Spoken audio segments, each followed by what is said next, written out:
पंजाब में overseas property transfer service शुरू करने का ऐलान। ओवरसीज प्रॉपर्टी ट्रांसफर सर्विस में फर्द म्यूटेशन रजिस्ट्रेशन की सहूलियत मिलेगी। वज़ीर आला पंजाब ने सूबे में सरमायाकारी के फ़रोग के लिए प्लान भी तलब कर लिया। मज़ीद तफसीलात ब्यूरो चीफ लाहौर मियां कबीर अहमद की इस रिपोर्ट में। वज़ीर आला पंजाब मरियम नवाज की सदरत बोर्ड ऑफ रेवेन्यू में इस्तिलाहात के हवाले से इजलास मुनक्कद हुआ। वज़ीर आला पंजाब को पंजाब लैंड रिकॉर्ड अथॉरिटी के अमूर पर ब्रीफिंग दी गई। इजलास से खिताब में वज़ीर आला पंजाब मरियम नवाज ने ओवरसीज प्रॉपर्टी ट्रांसफर सर्विस शुरू करने के ऐलान करते हुए कहा है कि ओवरसीज प्रॉपर्टी ट्रांसफर सर्विस में फर्द म्यूटेशन रजिस्ट्रेशन की सहूलत मिलेगी। अमेरिका, बरतानिया, कनाडा और दीगर ममालिक में ओवरसीज पाकिस्तानी को सर्विसेज के लिए जल्द इक़दाम का हुक्म दिया गया।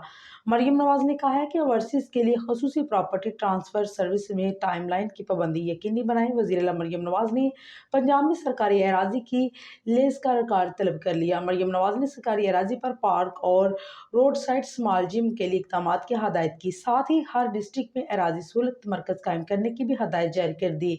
30 जून तक 11 डिवीजन में अराजी सहूलत मरकज़ का आगाज़ किया जाएगा। वज़ीर आला मरियम नवाज को ब्रीफिंग में बताया गया है कि 5798 मुआवजात का रिकॉर्ड दिसंबर तक ऑनलाइन होगा। 10 अजला में ऑनलाइन लैंड रिकॉर्ड प्रोजेक्ट का आगाज़ होगा। इजलास में मैनेजमेंट ऑफ स्टेट लैंड का बिजनेस प्लान भी पेश किया गया।